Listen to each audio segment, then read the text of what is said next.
Welcome to Markie's World. I'm your host, Markie Shinn, and today we have with us Becky Clark.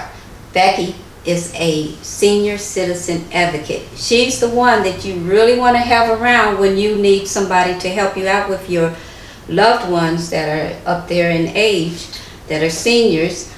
She's also works with the community. She works at a senior living facility. Would you call it a senior living facility? Absolutely. Actually, know.Her Haven Homes, we're a independent living facility for seniors, and we're part of a non-profit organization, know.Her Community Service Organization.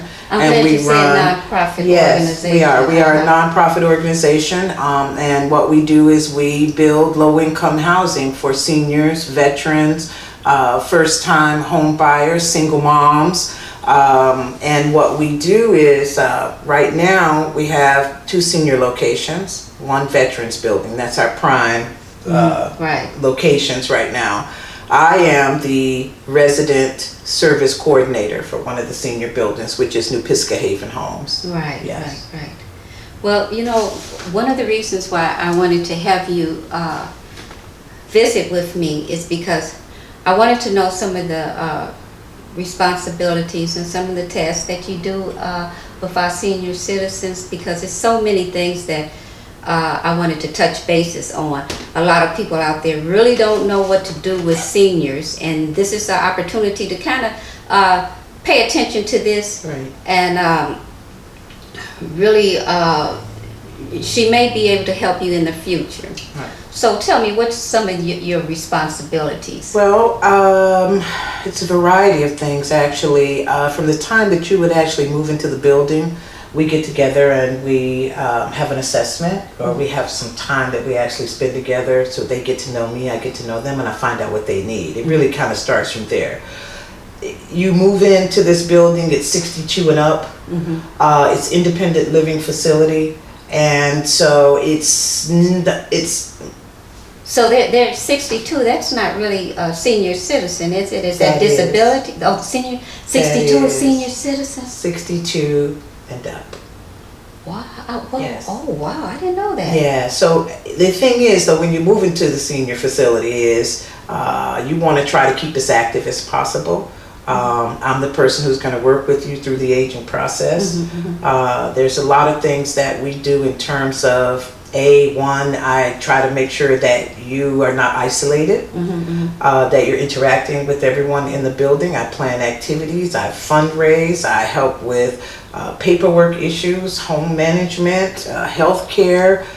It's a pretty wide variety of And what do you do as far as with the community? Because I know that you are you're everywhere for everybody. Mostly for seniors. I really am about making sure that someone is standing up for the seniors, because there are a lot of things that they need, and particularly with low-income seniors, I try to supplement a lot of necessary things that they need, such as toiletries and cleaning supplies, that type of thing. So much of my resources come from the community. They come from churches in the community. They come from other organizations.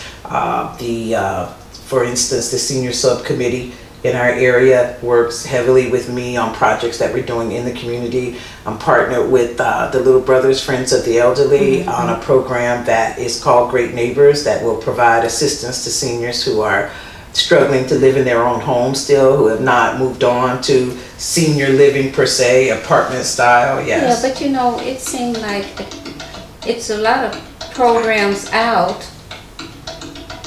I'm so sorry. That's okay. That's my fault. It's okay. You check yours, put it on off, and I'll make sure mine is off too. And I meant to do that when I got out of the phone. I got out of the car. Hold on. It's okay. I think I got mine on. It's on off. Hang on, let me put mine on airplane. What's airplane? Airplane mode means that it won't ring. Oh, I didn't know that. And it'll just go straight to voicemail. Oh, I just put mine on power off. Okay. I'm sorry. Yeah. Where did we just leave off? So know, a lot of people are not aware of all these different programs or people that are out here to help the seniors.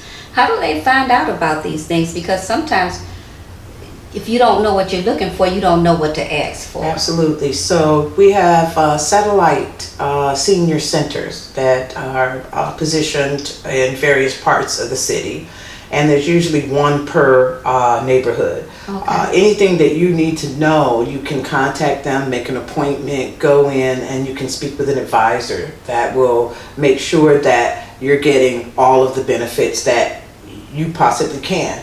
I, on the other hand, because I'm in the building, will provide the same sort of assistance with them. So to find out some of these places, could they just call 311 or? They could call 311. Uh-huh. I think the contact with me is a little bit more personal. Right. I'm able to, if they need assistance with food, I'm attached to Catholic Charities programs that provide senior nutrition programs where you can get monthly food boxes that will also supplement you for the month. I'm also working with other organizations that will either give you more contact. We work that out. I'm working with the Center for Disability and Elder Law, who provides free legal work, so that if you need to have your living will done, your power of attorneys, they will help you with real estate issues. Some of them are going into senior life with a lot of real estate issues and problems, struggles with family over that real estate. Ooh, Lord have mercy. They can get the assistance that they need. We have seniors that are in buildings right now where new landlords are coming in, they're forcing them out, not giving them enough time. Those are the types of things. They can come to my building and speak with someone from the legal organization where they can, take care of those issues, put a halt to certain things, give you more time. Yeah, because once when I was nursing, I went to a person's house. I was doing home care nursing, and they had dots all over the place. The lady hadn't even died yet. It wasn't even said she's gonna die yet. Yes. They had blue and orange dots. You know what the blue and orange dots mean, don't you? Yes. It means that when she dies, this gonna go to die. Exactly. Yes. You gonna get you the red dot, I'm the blue dot. That is so ridiculous, isn't it? Yes. That just shows a whole lot of greed. And it's really good. I right now it's my goal to have everyone in my building make sure that they have all of their paperwork for whatever the circumstances are. Powers of attorneys are only in place should something happen to you and you need someone to make some decisions while you're living. After death, the power of attorney doesn't, work anymore. However, you need to have that living will, that last will and testament, for no other reason than you will have family members fighting over things. You do have to have that intact first before anything. I mean, you can still be in great shape. A lot of elderly still got every teeth in their mouth. Yes, they do. You could still be in great shape, but you never know. And especially those falls, they have a way of making a big turning point. Yes. But my thing is to help them age independently for as long as possible. And the part of that is when the family plays a big part in it. Yes, it does. I know that if you don't know what to do, it's going to be a big headache on you. It's going to be hard on you mentally and physically, emotionally. It would just totally drain you. It's a big burden on your back. But if you know what to do, absolutely, then everything is a lot simpler. She or he can stay where he wants to stay. Yes. And the family, it's so less if you know how to change their clothing or give them a bath, and you know how to do it, and it's effortless. Yes. It's very effortless. Yes. If you just know good body mechanics, if you knew how to transfer. When I was in school for nursing, I weighed 98 pounds. Yes. And they had, how they set up and tell you how to transfer, and they said, come over here and put your hands underneath the body and rock back. Right. When this lady, I swear she weighed about 250 pounds. Wow. And when I put my hands underneath her and I rocked back, it moved her entire body over to the end of the bed. I said, did I do that? Yeah. And I was just amazed that was me who did that. I was like, I weigh 98 pounds and something like that would happen. So it shows just knowing what to do. Knowing what to do is critical Just, for all of those situations. yeah, you could give me a call, or you can contact me and I can give you some information on that. And or Becky too. Becky Yes. is my little go girl. I just love senior citizens. I have to make sure that they are in great shape because of the simple fact that we're all going to be there one day, all of us. And it's something that's really important, and it's necessary to have someone in your corner when you become a senior.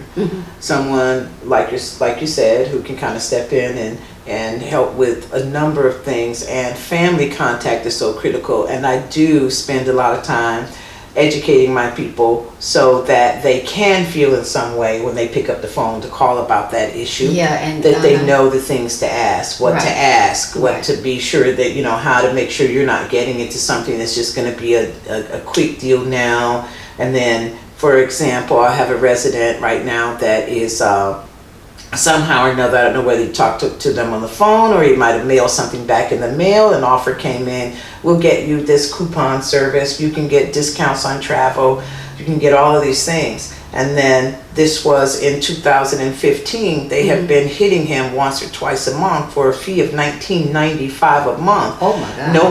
No one would approve, in order to have coupons and discounts, Right. it's okay for you to charge me $20 a month. So of course I am in a position of advocacy at that point, and we just had to write a letter to the bank, and I did a little bit of investigating on the company, and it's a company out of China. All three companies are tied together. Oh. And so hopefully he will get his money back. But it's all kinds of things, because they do have a lot coming at them. They have people marketing them for energy source.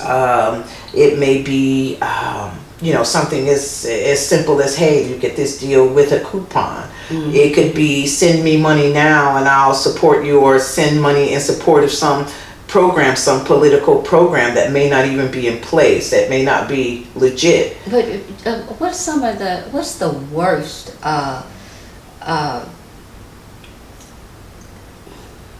time or particular, what I'm trying to say here, Becky, where you've seen one of the senior citizens get totally taken advantage of? That's loaded, because there are different circumstances that apply. I've seen residents get taken advantage of by family members. Right. I've seen residents get taken advantage of by outside people who may be close to the family, who know that they're in this senior home, that they know when they get paid, and so they may be coming to do that. But probably the biggest issue is definitely the scam, the mail that comes that says, you can win $2 million, but send us the 150 in order to process this for you. They never get the information. The 800 number doesn't work. They don't think to check it. Right. They feel special when it comes, like, I have been chosen to receive this. And so it's those types of things that I also have to stay on top of, and make sure that I'm aware of the latest scam, to make them aware of the latest scam. And so yes, I do spend a lot of time educating them and educating family about it, and letting them know that something is changing. I had I remember at one while young women were attaching themselves to older senior citizens, Absolutely. and getting them on drugs, Absolutely. so that they could help pay their drug problems. Yes. So, Absolutely. I've come across that as well, and those are the times when it's necessary to pick up the phone and call Adult Protective Services. That's what Adult Protective Services is for. So that I can call, you can call if you see abuse taking place with a senior. Yeah, because I didn't know anything about it. Adult protective services, yeah. like the children. Yeah, yes. And this is for seniors. And when it's necessary, I will make that call. And it's my duty to, in our house, so to speak, the Pisgah Haven Homes, I run a tight ship. As far as people having access to them on a regular basis to market them things, sell them things. No, we don't do that. We don't allow solicitors to come in and go door to door and try to sell them things. I'm really like a bulldog with that. And you know what? You're going to have to be real careful about those nursing homes that come in there as well. Oh, we have gone that route as well too, because you see a lot of things have changed in the insurance industry. And when I first arrived, in this position, the home health care companies that were in the building were keeping everyone held to Medicare only. That meant that they only had 80% coverage, so that other 20% was not covered. And they wanted them to stay Medicare because they did not want to do the other paperwork to align themselves with other insurance companies. You see, back in the day it was Medicare A and B only, so now we have Medicare Advantage plans that help you with the other 20%. So that was really my first thing that I tackled. I'm going to have to be, I do not like these Advantage plans with Medicare. I have to put this on the record. I do not like it. But maybe for a senior citizen, that would be, because the reason why I say it's no good for if you actually have a real medical problem, because when I had cancer, I had the United Healthcare Advantage with Medicare, and they just didn't pay for nothing. Well, and they give you the bottom of the barrel. But if you don't have it, they're going to hit you with that other 20%. And the key to the Medicare Advantage plan, which is why I have specifically hired someone that I've worked with, and I did have that meeting with all the healthcare companies, anybody that was providing physical therapy, your Gen Cares, your Oak Streets, everybody had to come to that table. And anybody that was in my building at that time, the deal is this: most seniors will either have Medicare only, or you can have Medicaid. Medicaid is provided by the state of Illinois, and there's an income, a level of poverty that you need to be at in order to qualify for it. For Medicaid. For Medicaid. Okay. If you have both, then you pretty much zero out on any care that you get. You can go anywhere you like. So do you think that most of them could qualify for both? Because that would seem like that would be. They do not. That is the problem. They do not. Due to other people's incomes, they don't qualify for Medicaid. So now they need something. Let me say this too.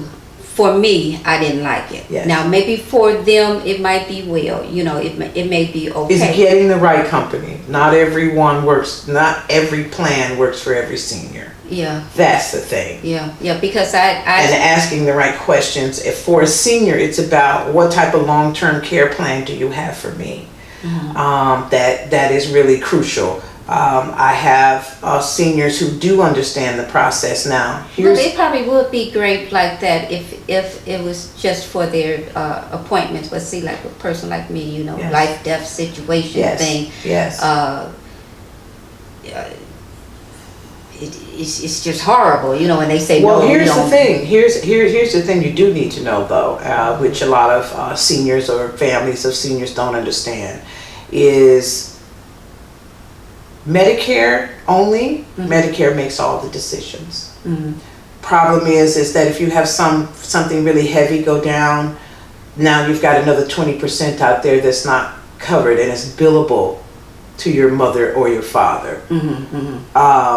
Those kinds of bills, I mean, that's just heightens the level of anxiety in terms of what am I going to do about that. We're going to talk about